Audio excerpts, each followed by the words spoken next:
Hey guys, how's it going? I know I haven't been on in a while, but I got a nice little hunt we're gonna do today. I bought this little bag of wheat pennies. Now they are supposed to be mostly culls, but I bought them from them before, and sometimes you find some nice ones.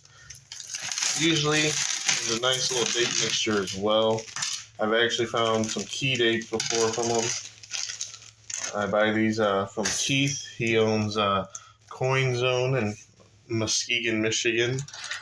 He also has his own YouTube channel, which is Coin Crew. So let's take a look and see what we got here. 1919, 1924, plain. So I usually just sort them by by the good years and the bad years, and if they're culls or not.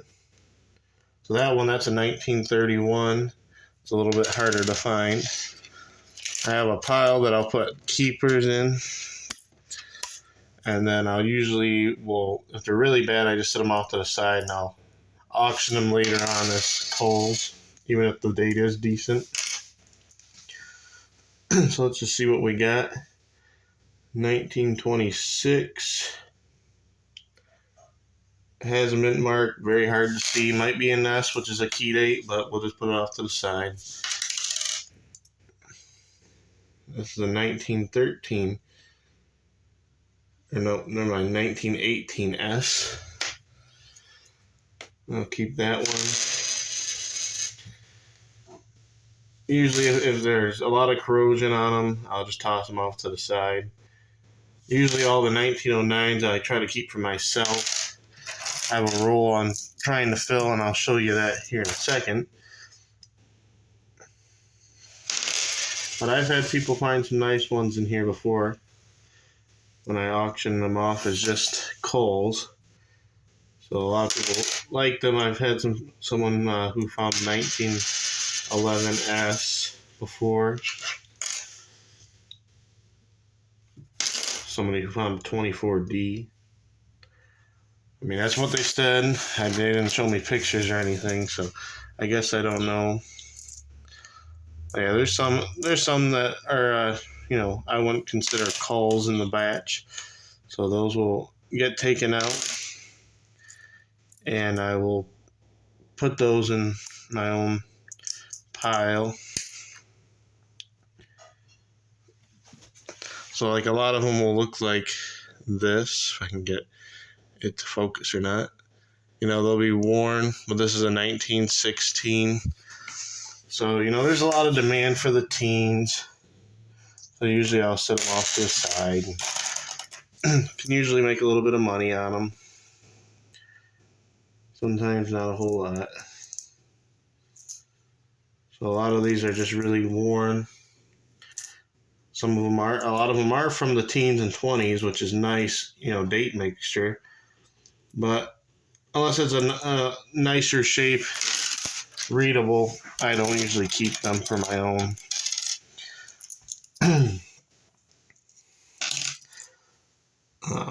If I find like a nice, harder date that is a full filler, then I'll keep it.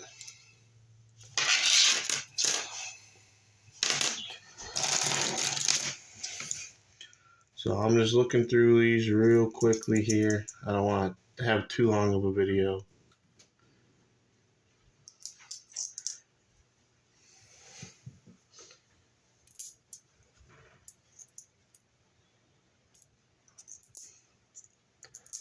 A lot of them are usually just worn. Hard date to see on them. As you can make it out, you can tell it's from the 20s or the teens, but usually it's not worth, a whole lot if it's that hard to read.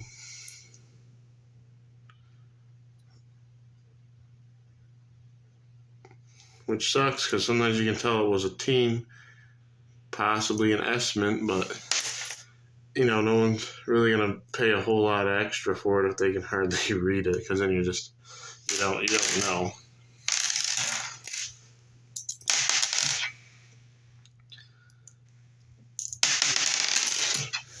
So yeah, this is something I'll do. I'll buy them either from, like I said, the local coin shop, but I'll also buy, just lots like this on eBay sometimes, just to try to pick them out. Usually, they say they haven't searched them, but chances are they've probably been searched over a dozen times. But there have been times where I bought from people thinking that I wasn't going to get a whole lot, and I found some really nice ones in there before. So, you really you never know. But, just some key dates to look for if you are searching just pennies in general.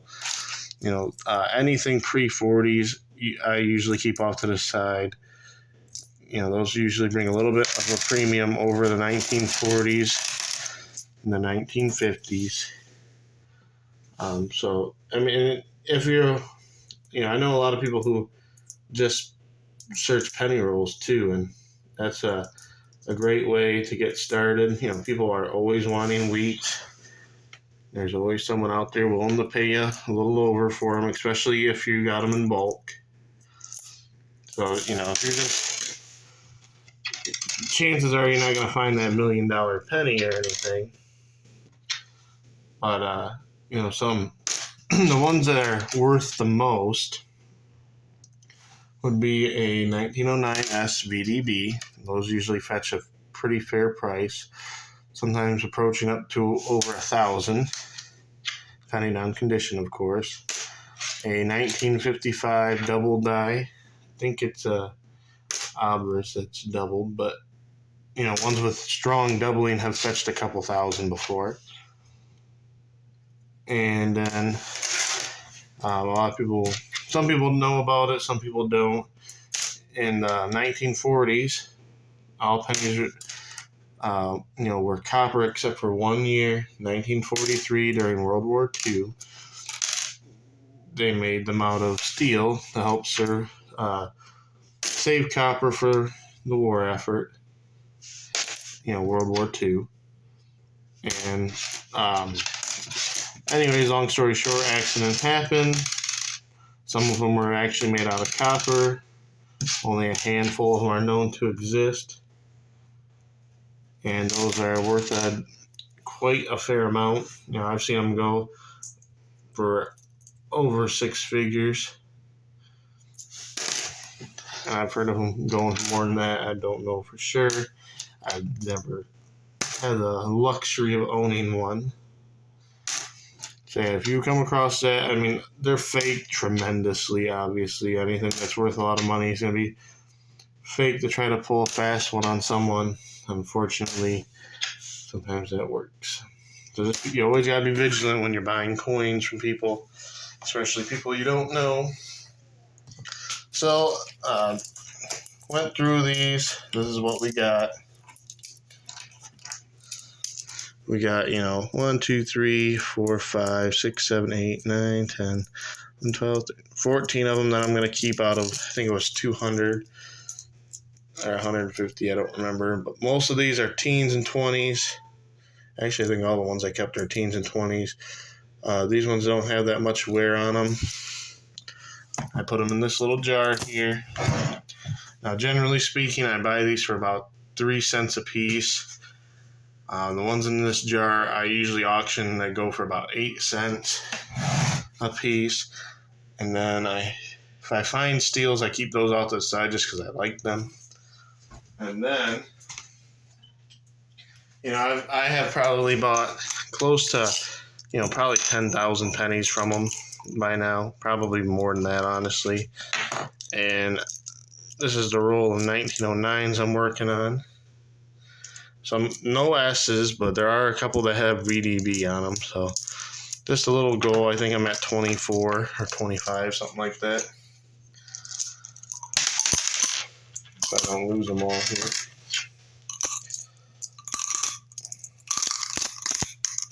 So yeah, just a nice little thing to do. I like wheat pennies.